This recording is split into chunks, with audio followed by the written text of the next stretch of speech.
देखिए आप लोग आइए, उत्तरी अमेरिका, उत्तरी अमेरिका में पहाड़ पर्वत फिर से एक बार देख लेते हैं। ठीक है, सब कल तो बताएं, आप लोग ध्यान में रख दिए थे नहीं? चलिए थोड़ा सा देखेंगे, थोड़ा सा लिखिए। तो देखिए यह उत्तरी अमेरिका, नॉर्थ अमेरिका का मैप है एटलस में। आप एटलस में आप अपना भी निकाल कर देख सकते हैं, पेज नंबर 60 में ये आपको दिया हुआ है। इधर देख रहे हैं जो दिखा रहा है ये क्या है? एक पर्वत है, एक पर्वत श्रेणियां है जो दिखा रहा है कि यह उत्तरी अमेरिका के किस तट पर है, पूर्व की पश्चिम? पश्चिमी तट पर है। पश्चिमी तट पर आप देख रहे हैं यह प्रशांत महासागर है, तो प्रशांत महासागर किस तट पर ही आपको पर्वत श्रेणियां देखने को मिलेगी। अब ज्यादातर पर्वत श्रेणियां आप देखेंगे प्रशांत महासागर के ही तट पर है, पैसिफिक ओशियन के ही कोस्टल तटों पर ये पाए जाते हैं। तो यहाँ देखेंगे आप ठीक ठीक देखेंगे तो आपको 3 रेंज मिलेंगे। लिखा हुआ है तटीय क्षेत्र, क्या है? तटीय क्षेत्र। ठीक है, उसके बाद फिर यहाँ आपका है कास्केड क्षेत्र। उसके बाद देखिए फिर है ना ये रॉकेट पर्वत। देखिए पूरा दिखा रहा है कि रॉकेट पर्वत है, रॉकेट मतलब 3 रेंज आपको यहाँ नजर आएगा। फिर यहाँ आप ऊपर आएंगे तो ऊपर में आपको मिलेगा अलास्का, ये आपका है ब्रुक्स। ये देखिए यहाँ पर आपका कौन? मैकेंजी है, मैकेंजी। कुछ पर्वत श्रेणियां इस तट पर हैं, क्या है? इस तट पर हैं। इस तट पर देखिए आपको लिखा हुआ है क्या? एप्लीसियन पर्वत, और यहाँ है ब्लू रेंज पर्वत, ब्लू रेंज पर्वत। फिर उसके बाद ये हिस्सा है किसका है? ये मैक्सिको का हिस्सा है, मैक्सिको का। मैक्सिको में दिखा रहा है आप कि सियरा माद्रे नहीं, पूर्वी सियरा माद्रा और पश्चिमी सियरा माद्रा, यहाँ 2 पर्वत श्रेणियां। तो इन्हीं को हम आज इस मैप पर देख देंगे। हमने आपको बताया था, देखिए हमने बताया था यहाँ 2 पर्वत रेंज है, 2। कौन कौन नाम बताइए? एक यहाँ पर्वत का रेंज मिलेगा और एक आपको यहाँ मिलेगा। नहीं, मैंने कहा था याद करना है, क्या याद करोगे? बीए याद करो, बीए। ठीक है, यहाँ एक पर्वत का रेंज मिलेगा, इधर यहाँ देखिए एक पर्वत का रेंज आपको यहाँ मिलेगा। नहीं, ये कौन सा है? मैकेंजी। कौन है? मैकेंजी। उसके बाद हमने बताया कि पर्वतों का 3 रेंज इस तट पर आपको देखने को मिलेंगे। कितने? 3 रेंज इस तट पर आपको देखने को मिलेंगे, 3 एक। उसके बाद फिर आपको मिलेंगे दूसरा, फिर आपको मिलेंगे तीसरा,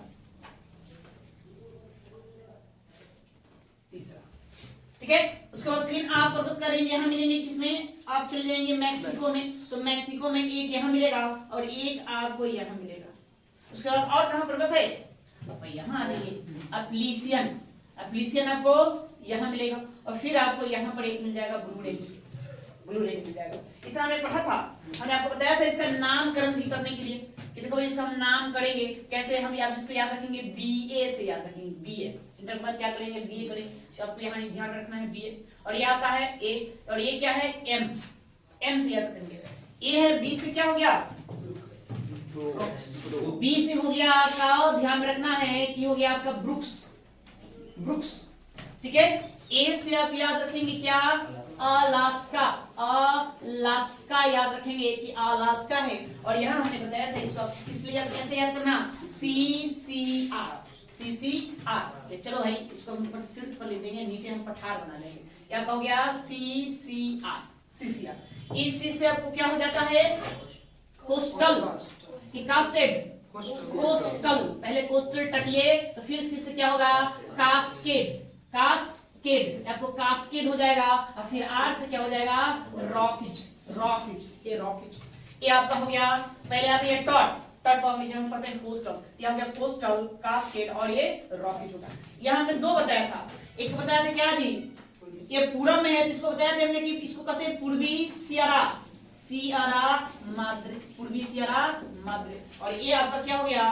पश्चिमी सियरा माद्रे, पश्चिमी Sierra, Sierra Madre, Sierra Madre. ये ध्यान रखना है। इसको हमने बताया था कि ये क्या हो जाता है? एप्लीसियन, एप्लीसियन पर्वत श्रेणी, एप्लीसियन पर्वत श्रेणी। और ये क्या हो गया? Blue range, blue range, blue range या ब्लू रेंज। ठीक है, और ये क्या हो गया? है ना, ये इसको हम कहते हैं मैकेंजी। ये हो गया आपका मैकेंजी, मैकेंजी पर्वत श्रेणी। तो इतना ही हमने बताया कि फिलहाल इतना ध्यान रखिए, ज्यादा ध्यान नहीं रखना है। उसके बाद हमने पठारों का चर्चा किया था। पठार देखो कहां कहां पठार बताए थे? एक पठार यहाँ बताए थे, इन दो श्रेणियों के मध्य एक आपको पठार देखने को मिलेगा। क्या नाम देते इस पठार को? गुड, यूकान पठार। यूकान पठार, ये आपका यूकान पठार होगा। एक हमने बताया था पठार, यहाँ आप ध्यान में रखेंगे कि रॉकीज और इसके मध्य में एक आपको पठार देखने को मिलेगा, रॉकीज और कास्केड के मध्य में। इस पठार को हम कहते हैं क्या? कोलंबिया। गुड, इसको कहते हैं कोलंबिया का पठार। कोलंबिया का पठार, ये आपको यहाँ मिलेगा, कोलंबिया का पठार। उसके बाद फिर यहाँ रॉकी समाप्त होता है, यहाँ पर एक आपको पठार मिलेगा। यहाँ ये मरुभूमि क्षेत्र है, यहाँ पर ये इस पठार को क्या नाम देते हैं? कोलोराडो। हाँ, कोलोराडो, कोलोराडो का पठार, इसका नाम क्या देंगे? कोलोराडो का पठार हम नाम देंगे। ठीक है, चलिए पूर्वी सियरा माद्रे और पश्चिमी सियरा माद्रे के बीच में कोई पठार था? एक पठार यहाँ था, इस पठार को क्या नाम देते हैं? मैक्सिको का पठार। गुड, इसको हमने नाम दिया था मैक्सिको का पठार। मैंने बताया था कि इसको आप लोग ध्यान में रखेंगे, ये आपका हो जाएगा कौन? मैक्सिको। मैक्सिको का पठार, मैक्सिको का पठार। इसी मैक्सिको पठार में एक खान है, कौन सा खान बताए थे? गुड,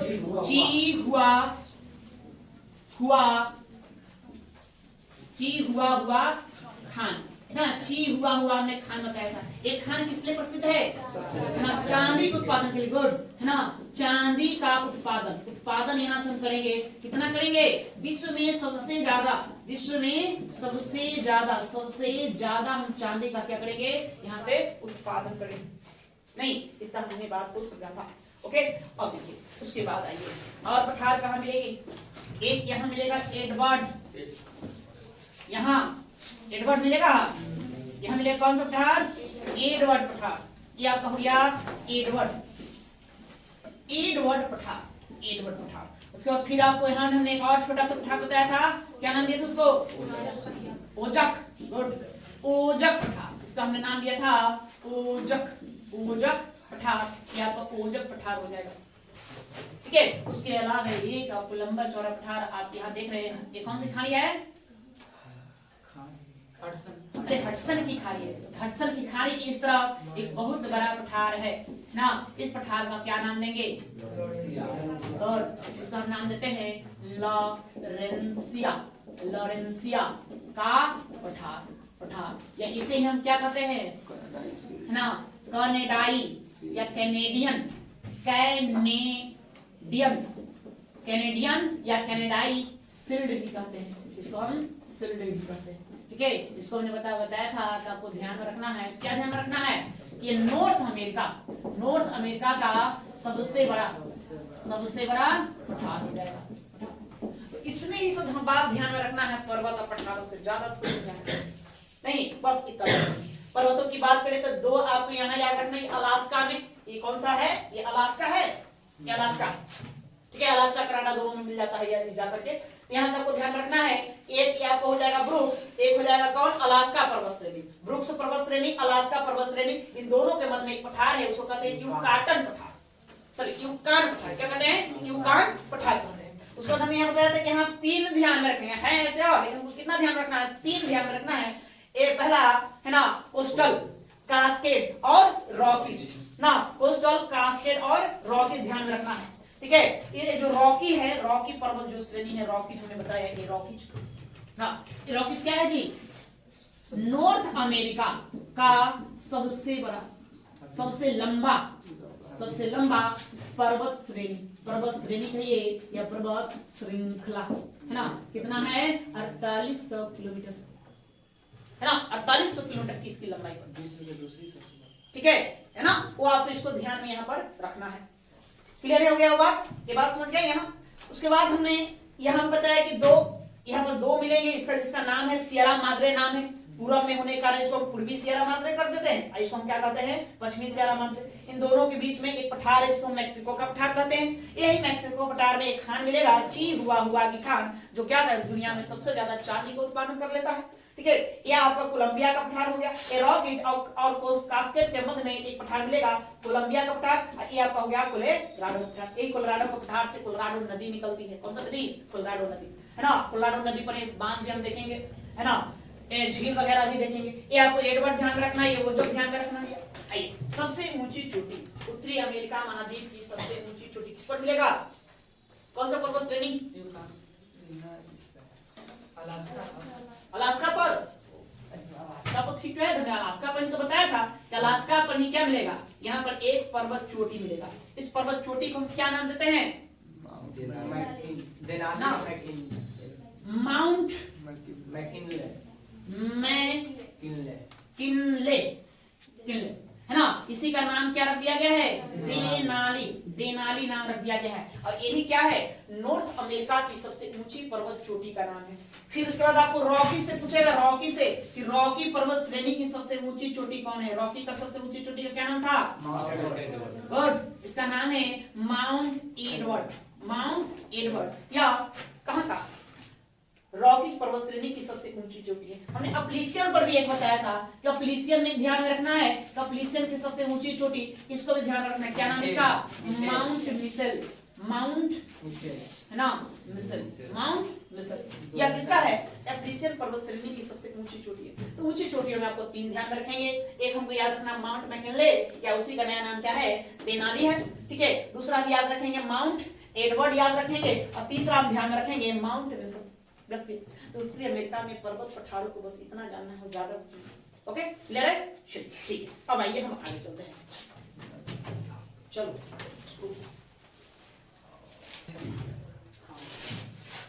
आइए, अब आते हैं हम लोग प्रमुख झील। क्या देखेंगे? प्रमुख झील देखते हैं। झील, उत्तरी अमेरिका का प्रमुख झील आप लोग समझते हैं, पृथ्वी पर गड्ढा गर्त जिसमें पानी भर गया, क्या हो गया? झील बन गया। अरे बड़ा है तो झील है, छोटा है तो हम क्या कहते हैं? तालाब। और आप छोटा है तो अपने गांव में देखे पोखरा कह देते, पोखर, और आहा कह देते। वही क्या? ओके, हाँ हौदा कहते हैं, ठीक है।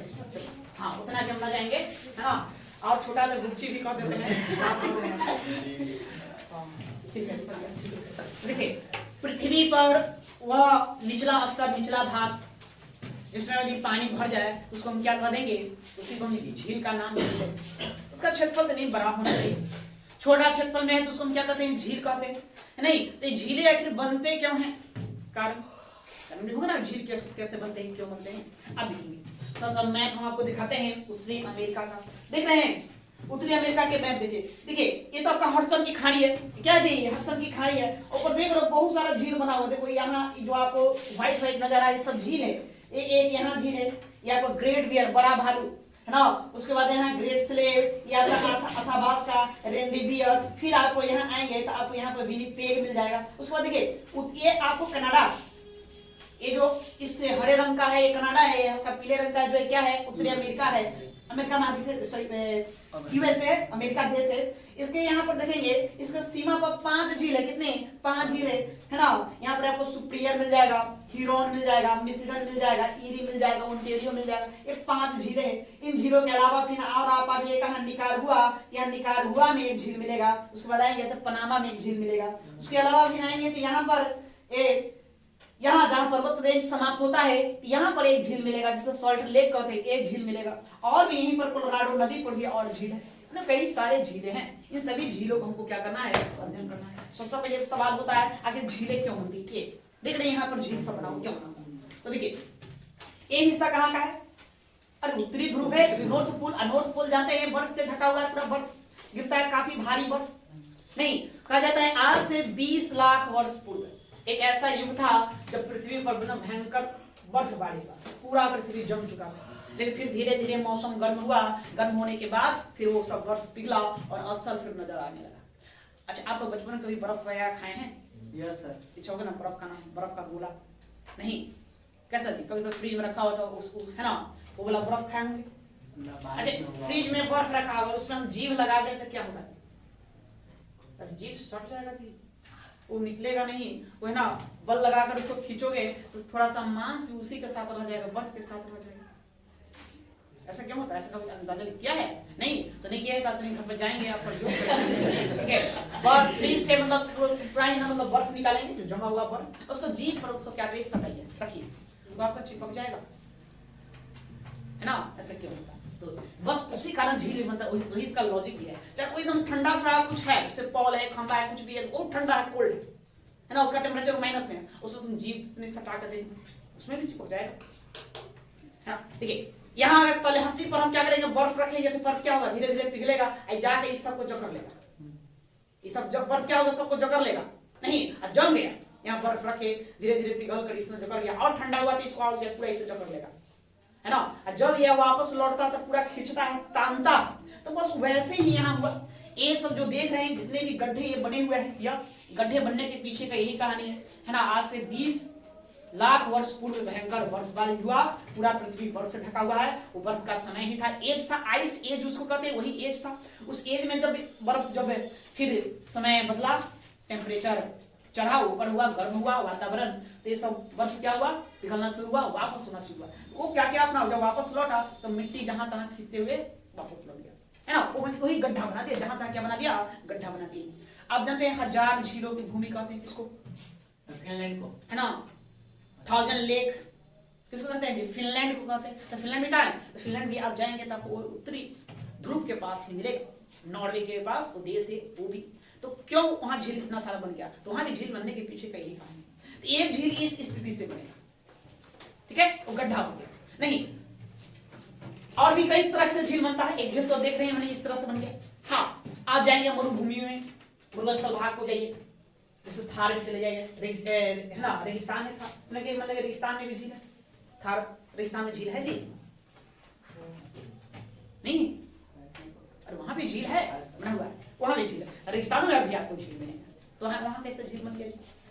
अरे हवाएं बही, अब बालू को वहां से उड़ाकर एक स्थान से दूसरे स्थान ले गए, मतलब ज्यादा मतलब उड़ा दिया, हटा दिया उसको, अक्षय अपराधन कर ज्यादा हटा दिया, गड्ढा हो गया, बारिश हुआ, बारिश होने के बाद उसमें अगर पानी जमा हो गया फिर झील बन गया, ठीक है। पहाड़, अब देखिए पहाड़ ऐसे पहाड़ आप जानते हैं कि ऊपर का भाग जो है ये इस तरह से भी बनता है, बर्फ लावा निकलने के कारण, लावा धरती धरातल के नीचे लावा है नहीं, मैग्मा जमा हुआ है, मैग्मा, तो मैग्मा निकलने के कारण ही क्या बनता है जी, अरे पहाड़ पर्वत बन जाता है। पहाड़ पर्वत जब बनता है तो ऊपर का मुंह इस तरह से होता है ना, क्रेटर नुमा, बारिश हुआ तो इसमें पानी जमा हो गया, तो यहाँ भी क्या बनता है, झील बन जाता है ना। इसको हम लोग क्रेटर झील कह देते, क्या कह देते हैं, क्रेटर झील, ठीक है। कभी आसमान से ऊपर से क्या करता है, उल्का गिरता है, उल्का पिंड गिरता है, धरती पे गिरा, बहुत बड़ा, है ना, बहुत बड़ा गड्ढा बना दिया, उसमें भी पानी भर गया, फिर उसको हम क्या कह देंगे, है ना, वहां भी हम उसको झील का नाम दे देंगे, वो भी एक झील ही है।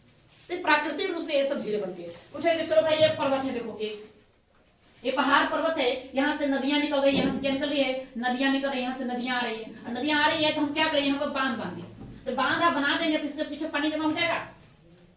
तो ये नदियां जा रही है, ये नदी जा रही है, आप यहाँ पर बांध बना दिया, तो बांध बनाया तो नदी का पानी यहाँ पर लोड होगा तो ये क्या बना देता है, झील बना देता है, यहाँ भी अपने आप झील बन जाता है ना, जिसको मानव निर्मित झील कहते हैं। तो इस तरह से कई सारे झील होते हैं, ठीक है। सभी झीलों के पीछे की अपनी एक कहानी है, उसको हम सभी बातों को हम क्या करेंगे, देखेंगे। तो देखिए उत्तरी अमेरिका में झील, हम यहाँ पर इसको आपको झीलों के बारे में अध्ययन करना है, झील को देखेंगे कहाँ कितने सारे झील है, उसको हम अध्ययन कर लेते हैं, है ना। तो देखिए आप पहले आएंगे कनाडा में, तो कनाडा में यहाँ एक झील मिलेगा, ठीक है, ये झील कहते हैं ग्रेट बियर, बड़ा भालू। उसके बाद फिर मिलेगा आपको ग्रेट स्लेट, फिर उसके बाद मिलेगा आपका अथाबास्का, क्या मिलेगा, अथाबास्का, फिर उसके बाद रेंडेयर, फिर उसके बाद एक और आपको मिल जाएगा, है ना, विनिपेग मिल जाएगा। उसके बाद आप चलेंगे तो यहाँ पर उत्तरी कनाडा और उत्तरी अमेरिका के सीमा पर 5 झील मिलते हैं, कितने, 5 बड़े बड़े झील मिलेंगे। जैसे कि ये लो भाई, हो गया 1 2 3 4 और ये हो गया आपका 5, ये 5 झीलें मिलेंगे। बाद में हम आपको आकृति बनाएंगे, ये झीलें, यहाँ सीमाएं इसका खींचा गया है, ऐसे ये सीमाएं जाती है, ऐसे क्या जाती है जी, सीमाएं जाती है। नियम होता है, अंतरराष्ट्रीय नियम होता है कि जब भी 2 देशों के सीमा पर कोई झील आ जाए तो झील आधा होता है, मतलब उसके बीच से हम झील के बीच से क्या करेंगे, सीमाओं को खींचेंगे, सीमाएं को ले जाएंगे। इस तरह से यहाँ 5 झीलें मिल जाती है, कितने, 5 झीलें मिल जाती है। तो इस सभी झीलों का नाम है ना। आप सबको पहले हम नंबर दे देते हैं, कौन कौन का झील है, इसको हम सब सारा को नंबर देते हैं। चलिए मान लेते हैं ये 1 है, ये आपका हो गया 2, ये हो गया आपका 3, ये 4 हो गया, ये हो गया आपका 5, ठीक है। उसके अलावा और आप आइए, और आप आएंगे यहाँ पर आपको एक झील मिलेगा, जहाँ रॉकीज पर्वत आकर समाप्त होता है, तो वहां पर क्या है, एक झील है, यहाँ पर एक झील मिलेगा, इसको सॉल्ट लेक कहते हैं। क्या कहते हैं, सॉल्ट लेक कह देते हैं। उसके बाद आप आ जाएंगे, कहाँ आ जाइए, तो आप एक यहाँ निकारगुआ देश देख रहे हैं, निकारगुआ, तो निकारगुआ में एक झील मिलेगा, इसको निकारगुआ झील कहते हैं। क्या कहते हैं, निकारगुआ झील कहते हैं। ये आपका जो झील है, ये इसको भी अब नामकरण करेंगे बाद में, इसको बाद में बताएंगे अलग से, इसको मेन पढ़ना है मूलतः, है ना, कौन सा झील है, क्या क्या काम करता है, उसको जानना है। तो देखिए इसको समझिए, ये कौन सा झील, एक नंबर पर इसको है, इसको हम कहते हैं ग्रेट बियर झील, ग्रेट बियर बड़ा भालू। उसके बाद भी नाम कहा जाएगा ग्रेट स्लेब, है ना, ग्रेट स्लेब कहते हैं, ग्रेट स्लेब। उसके बाद फिर आ जाएगा आपको तीसरा, यहाँ पर आप आइए तीसरा, ये आता है आथाबास्का, आथाबास्का झील है, आथाबास्का झील है। उसके बाद फिर आ जाइएगा तो रेन डियर। उसके बाद फिर आ जाइए, है ना, तो वेनिपेग एक शहर का भी नाम है, वेनिपेग क्या है, एक झील का भी नाम है ना। फिर यहाँ आ जाएंगे छठा, ये जो झील है इसको कहते हैं साल्ट लेक झील, साल्ट लेक कहते हैं, साल्ट लेक। और यहाँ आ जाएंगे निकारगुआ में, इसको हम कहते हैं निकारगुआ झील, इसको हम निकारगुआ झील कहते हैं, निकारगुआ झील, है ना। झील याद हुआ जी, कौन कौन, पहले आपको आ जाइए, तो पहले बड़ा भालू, ग्रेट बियर, है ना, ग्रेट बियर बड़ा भालू, ग्रेट स्लेब, है ना। उसके बाद आप आ जाएगा आथाबास्का, रेन डियर, और फिर यहाँ पर कौन आ जाएगा, विनिपेग आ जाएगा। तो सभी झीलों की अपनी अपनी विशेषता है, इसको आपको ध्यान रखना है, क्या क्या विशेषता है। तो देखिए ये आप देख रहे हैं, ये कौन, ग्रेट बियर है। तो ग्रेट बियर जो झील है, इस ग्रेट बियर यहाँ से एक रेखा गुजरेगी, कौन सा, 66.5 डिग्री रेखा, 66.5 डिग्री। हाँ, पृथ्वी पर आप जानते हैं ये हो गया है पृथ्वी, तो पृथ्वी के इसको बीचों बीच हम क्या करेंगे, बांट देंगे, इसको हम क्या कहते हैं, 0 डिग्री, क्या कहते हैं, 0 डिग्री के ठीक ऊपर जाएंगे तो क्या मिलेगा, 23.5 डिग्री नॉर्थ। फिर उसके नीचे आएंगे, फिर क्या मिलेगा, 23.5 डिग्री साउथ। फिर ठीक ऊपर जाएंगे तो आपको मिलेगा 66.5 डिग्री नॉर्थ। उसके बाद नीचे भी उसी तरह से क्या मिलेंगे, 66.5 डिग्री, है ना, साउथ। तो देखो भाई, ये जो होता है, ये जो लाइन है, इसको हम कहते हैं आर्कटिक वृत्त कहते हैं। इसको क्या नाम देते हैं, आर्कटिक वृत्त नाम देते हैं। ये जो है इसको हम कहते हैं अंटार्कटिक वृत्त। ये जो है बीचों बीच, इसको हम नाम देते हैं भूमध्य रेखा नाम देते हैं। उसके बाद फिर आप ये जो देख रहे हैं, ये नीचे में है, तो नीचे में आपका हो जाएगा मकर रेखा, और ऊपर में ये है, इसको हम क्या कहते हैं, कर्क रेखा। हमारा देश भारत कौन सा रेखा से गुजरता है, कर्क रेखा ही गुजरता है। ये आपको इक्वेटर है, इक्वेटर। ये लाइन 66.5 डिग्री का जो लाइन है, इसके ऊपर बर्फ ही बर्फ मिलेगा, बिल्कुल ही शीतोष्ण भाग है, और क्या मिलेगा, बर्फ ही बर्फ मिलेगा। ठीक है, तो यहाँ आपको देखना है। तो देखिए, तो ग्रेट बियर समझ गए, ये कहाँ मिलेगा, ये आपको कनाडा का सबसे बड़ा झील है। ये क्या ध्यान रखेंगे, क्या, कनाडा का सबसे बड़ा झील है, इस बात को ध्यान रखना है। ग्रेट स्लेब, उसको कुछ नहीं ध्यान रखना है, आथाबास्का से ध्यान रखना है। आथाबास्का क्यों, यूरेनियम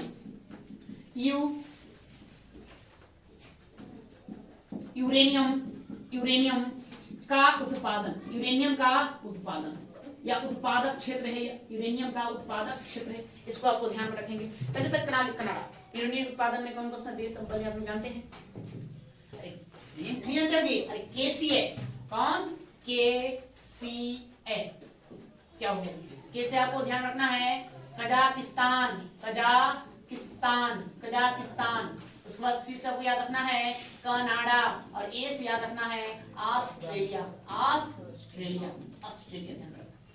ठीक है, तो यूरेनियम के उत्पादन में पहला स्थान पर कजाकिस्तान है, दूसरा स्थान हम किसको देखते हैं, कनाडा को, और तीसरा स्थान किसको देंगे, ऑस्ट्रेलिया को देंगे, है ना। तो कनाडा में सबसे ज्यादा यूरेनियम निकाला जाता है, तो कौन सा झील से निकाला जाता है, आथाबास्का झील। कौन सा झील, आथाबास्का झील, ये बड़ा फेमस वहां पर है ना। इसी झील के आसपास के क्षेत्रों से हम क्या करेंगे, यूरेनियम का उत्पादन करते हैं, आथाबास्का झील से।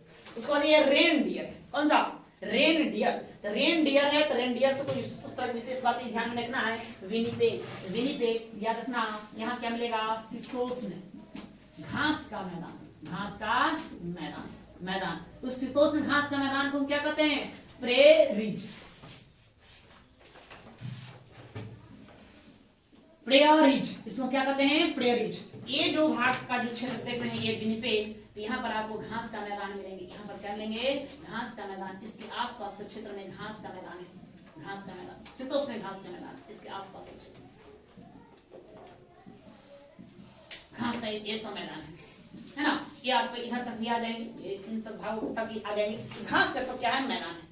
यहीं पर इसी झील के तट पर आपको एक शहर मिलेगा, उस शहर का नाम है विनिपेग। कौन सा शहर नाम है, विनिपेग शहर स्थित है, किसके झील पर, है ना, विनिपेग जो झील है, इसी के तट पर कौन सा, विनिपेग, विनिपेग शहर स्थित है, शहर स्थित है, स्थित है, ठीक है। अब इसी विनिपेग शहर को आपको याद रखना, इसको हम क्या कहते हैं, विश्व में की गेहूं की मंडी, विश्व की गेहूं की मंडी कहा जाता है, मंडी कहा जाता है, मंडी। माने ये जो विनिपेग जो झील है, इसके आसपास के क्षेत्रों में जो शीतोष्ण घास का मैदान है, वहां से गेहूं का उत्पादन करेंगे। और सभी गेहूं कहाँ आते हैं, विनिपेग में आते हैं, वहीं पर रखा जाता है, लोग भंडारण होता है, भंडार होता हुआ, भंडार होने के कारण उसको हम क्या कहते हैं, विश्व की गेहूं की मंडी कहते थे। ये इसको आपको ध्यान रखना। तो चलिए एक बार फिर से देखते हैं क्या क्या, ग्रेट बियर, बड़ा भालू। शुरू करना कहां से, बड़ा भालू से शुरू करना है, बड़ा भालू।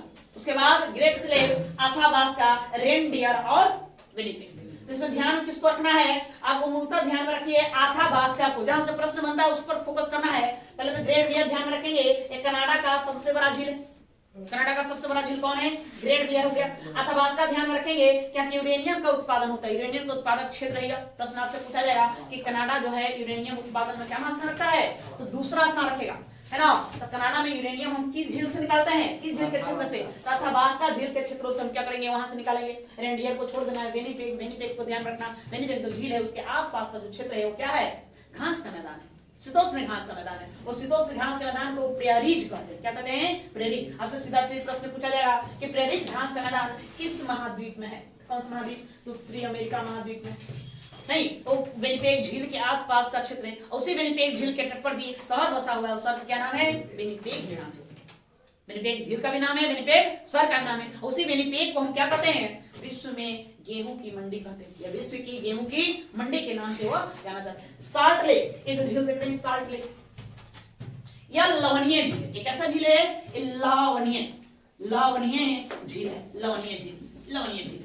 ये इसको आपको ध्यान रखना है, ये क्या है, लवणीय झील, ठीक है, लवणीय। ये जो कोलोराडो का जो पठार है, उसी कोलोराडो के पठार पर ये झील क्या है, पाया जाता है ना। और जो पठार हो मरुभूमि हो, वो क्या है, मरुभूमि है। जो वही मरुभूमि होता है, मरुभूमि का जो झील देखेंगे वो आपको लवणीय मिलेंगे। कैसे मिलेंगे, लवणीय। तो ये लवणीय झील है, लवणीय समझ गए ना, नमक का स्वान से। यही पर एक और झील मिलेगा, छोटा बड़ा ही फेमस झील है, इसको कहते हैं मिड झील। क्या कहते हैं, मिड झील कहते हैं, मिड झील। मिड झील जो है ये मानव निर्मित है, क्या है, मानव निर्मित झील है, निर्मित झील, मानव निर्मित झील, मानव निर्मित। यहाँ देखिए कोलोराडो के पठार पर एक नदी बहती है, उस नदी को कहते हैं कोलोराडो। हम आगे नदी के बारे में देखेंगे, नदी के बारे में हम आगे पढ़ेंगे, देखेंगे, है ना। ये आपको एक नदी हो गया, कौन सा नदी हो गया, कोलोराडो नदी। तो पहले माने कि कौन सा नदी है, यह है कोलोराडो नदी। कोलोराडो का पठार भी, कोलोराडो क्या है, नदी भी, ये नदी है। इसी नदी पर हमने क्या किया, एक डैम बनाया गया, अमेरिका ने एक डैम बनाया, बड़ा फेमस डैम है। कौन सा, हूवर डैम, हूवर डैम या हूवर बांध। प्रश्न आपसे पूछा जाएगा कि हूवर बांध कहाँ है, किस नदी पर, कौन सा नदी, कोलोराडो। हाँ, इसी पठार से बहती हुई इधर आकर के प्रशांत महासागर में गिर जाती है, यहाँ गिरती है। तो नदी, कल हम नदी पढ़ेंगे तो नदी में आपको हम बताएंगे फिर से इस नदी के बारे में। अब फिलहाल अभी जान लेंगे झील के उद्देश्य से। तो हूवर डैम है, हूवर डैम कोलोराडो नदी है, कोलोराडो नदी पर हमने कौन सा डैम बनाया, हूवर डैम बनाया। हूवर डैम बनाने से इसके पीछे क्या पानी जमा होगा, पानी जमा हो जाएगा। तो पानी जमा हो गया, तो पानी जमा हो गया, इसी झील का नाम हमने क्या रख दिया, मिड लेक। मिड लेक है ना, मिड झील, इसी का नाम है मिड लेक या मिड झील। ये आपका ए झील हो गया। अब ये इतना बात समझ गया जी झील में। अब ये 5 झील, इसको कहते हैं the great finger lake, the great finger lake कहते हैं। अच्छा उधर लिख लिया, मिटा दे उसको जी।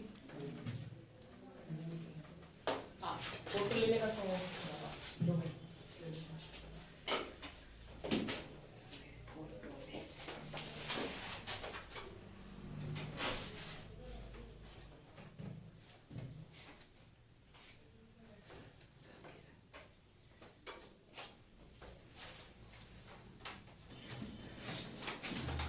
कितने 5 झीलें, इन 5 झीलों को हम कहते हैं है ना द ग्रेट फिंगर लेक कहते हैं। क्यों 5 को है, अंगुलियां कितनी होती है, 5 होती है ना, और उसी तरह से लगता है कि पंजा टाइप के है, इसलिए इसको हम फिंगर लेक के नाम से जानते हैं। सो क्या कहते हैं, द ग्रेट फिंगर लेक। इसमें आपको 5 झीलें देखना, कितने झीलें, 5, उन सबको जानना है कि कैसे कैसे पूछा जाता है।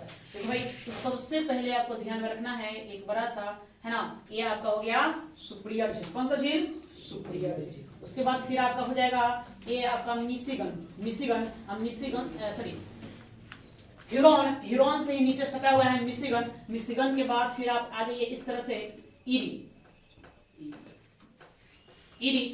के बाद फिर आप आ जाएंगे ओंटारियो। कौन आ जाएंगे, ओंटारियो। ये आपका ओंटारियो 5 झील आ गया। कौन, इसको कहते हैं सुप्रियर, ये आपका हो गया ह्यूरॉन, ये हो गया मिशिगन, और ये हो गया आपका ईरी, और ये हो गया आपका ओंटारियो। ठीक है, इसको याद करना है तो लोग इसको याद करते हैं होम्स। किससे याद करते हैं, होम्स से इसको याद करते हैं। नहीं, एक कोड ह्यूरॉन, ओ से ओंटारियो, एम से मिशिगन, ई से ईरी, और एस से क्या हो गया, लेक सुप्रियर हो गया ना। तो आपसे प्रश्न आपसे पूछा जाएगा कि बताइए भाई कि पूरब से पश्चिम उन 5 झीलों का सही क्रम। किस तरह से प्रश्न पूछा जाता है, क्या पूछा जाएगा, पूरब से पश्चिम हाँ, या फिर पश्चिम से पूर्व।